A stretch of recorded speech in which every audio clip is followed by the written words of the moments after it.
আচ্ছা, জীবন ও জীবিকা নিয়ে যদি বলি, শোনো, জীবন ও জীবিকার প্রত্যেকটা অধ্যায়ের যে ছোট ছোট কনসেপ্টগুলো আছে, এগুলাকে যদি তোমাকে কেউ রিয়েল লাইফের এক্সপিরিয়েন্স, একজন বিজনেসম্যান যদি তোমাকে ব্রেকডাউন করে তোমার লাইফের সাথে কানেক্ট করায় না বোঝায়, তুমি বুঝবা না। ফর এক্সাম্পল, প্রথম অধ্যায়টা আর্থিক ভাবনা, এখানে একদম প্রথমেই আছে হচ্ছে একটা পরিবারকে কেন টাকা পয়সা নিয়ে ভাবা লাগবে। এটা কিন্তু ভাই তোমাকে টিচারের সাথে যদি রিডিং পড়াই তুমি কিছু বুঝবা না। তোমাকে এখানে তোমার ফ্যামিলির পার্সপেক্টিভ থেকে ফিল করাইতে হবে যে, আমি যদি এক্সাম্পল দেই, আমার পরিবারে আমার মা বাবা ভাই বোন থাকে, ওদের কিছু মৌলিক চাহিদা আছে, খাদ্য, বস্ত্র, বাসস্থান। এই চাহিদাগুলো পূরণ করার জন্য কি টাকা লাগবে। এই তো আর্থিক ভাবনা চলে আসলো। এই টাকা কোত্থেকে ইনকাম করা যায়, এইগুলা নিয়ে ওই বইটাতে, ওই চ্যাপ্টারটাতে কথা বলা হয়েছে যে টাকাগুলো কত ভাবে ইনকাম করা যায়। দেন টাকা ইনকাম করলা, টাকা তো আবার সব খরচ করে ফেলে চলবে না, তাই না? ইন ফিউচারে কোনো একটা বিপদে পড়লে তোমার বড় একটা অ্যামাউন্ট লাগতে পারে। ওটার জন্য কি করতে হবে, আগে থেকে যে টাকা ইনকাম করছো বাঁচাই বাঁচাই কি সেভ করে রাখতে হবে, তাই না? যাতে ইমার্জেন্সিতে কি কাজে লাগাইতে পারো। এন্ড দেন তুমি টাকা ইনকাম করতেছো, খরচ করতেছো, সেভও করলা, বাট এই টাকা তো কোনোদিনও বড় হবে না, তাই না? অনেক বেশি হবে না, তুমি তো ধনী হইতে পারবা না, তাই না?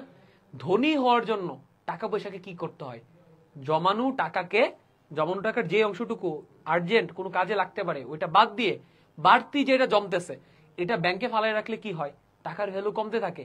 কেন কমে, এগুলা ক্লাসে বোঝানো হয়েছে। আর বাড়তি টাকাটুকুকে আরো ভালো মতো বাড়ানোর জন্য কি করতে হয়, ইনভেস্ট করতে হয়, বিনিয়োগ করতে হয়। বিনিয়োগ কেমনে করতে হয়, কিভাবে করতে হয়, কোথায় করতে হয়, কেমনে করলে বেশি প্রফিট, কেমনে করলে বেশি রিস্ক, এই সবকিছু তোমাকে যদি একজন বিজনেস নিয়ে ডিল করে এমন কেউ যদি না বুঝায় দেয়, আর ওখানে যদি তোমাকে একটু মজা না দেয়, তুমি সেটা বুঝবা না, সবকিছু এমনিতে মাথার উপর দিয়ে যাবে। কথা বুঝছো? এটার জন্য উচিত হবে আবারও ডিজিটাল টেকের মতো 1 নাম্বার কি, ভালো মানের, বা আমি বলবো যে কনসেপ্ট ক্লাস বলবো, যেখানে প্রত্যেকটা কনসেপ্ট তোমাকে সুন্দর করে রিয়েল লাইফের সাথে কানেক্ট করে বুঝাই দেওয়া হয়েছে। ঠিক আছে? যেমন আর্থিক ভাবনা পড়তে যাচ্ছে, এটার উপর একটা কনসেপ্ট ক্লাস দেখবো, নট ক্লাস। আবারও বলি, নট ক্লাস, কনসেপ্ট ক্লাস, যেখানে কনসেপ্টটা তোমার ব্রেনের ভেতর একদম গোলাই খাওয়াই দেওয়া হবে, বুঝছো? দেন আগের মতো কি দিব, রিডিং দিব। রিডিং দেওয়া হয়ে গেলে 3 নম্বরে সব সমাধান নোট করব, এন্ড দেন 4 নম্বরে সবার শেষে চ্যাপ্টারগুলো দখলে আসছে কিনা এক্সাম দিব। এটা যেহেতু ডিজিটাল টেকের মতো সিমিলিয়ার, স্টেপস গুলো সেম, তাই তোমরা কি বুঝলা, যে কোনো সাবজেক্টের যে কোনো চ্যাপ্টারকে দখলে আনার প্রথম স্টেপ ভালো মানের ক্লাস দেখবো। ক্লাস দেখার সময় সমাধানগুলো নিজে একবার ট্রাই করব, না পারলে ম্যাটেরিয়ালসের হেল্প নিব।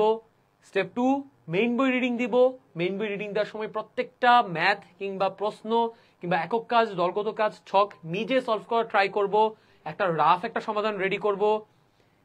তারপর ওইটা কোর্সের ম্যাটেরিয়ালের সাথে ম্যাচ করায় কিংবা কাউকে দিয়ে চেক করায় ভুলগুলো শুধরাই নিয়ে ফাইনাল একটা সমাধান নোট আমরা তৈরি করব ফাইনাল এক্সামের জন্য।